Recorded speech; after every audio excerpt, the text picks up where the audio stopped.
والشمس والقمر بحسبان والنجم والشجر يسجدان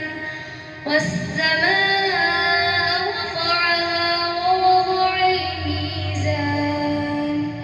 ألا تطغوا في الميزان وأقيموا الوزن بالقسط ولا تخسروا الميزان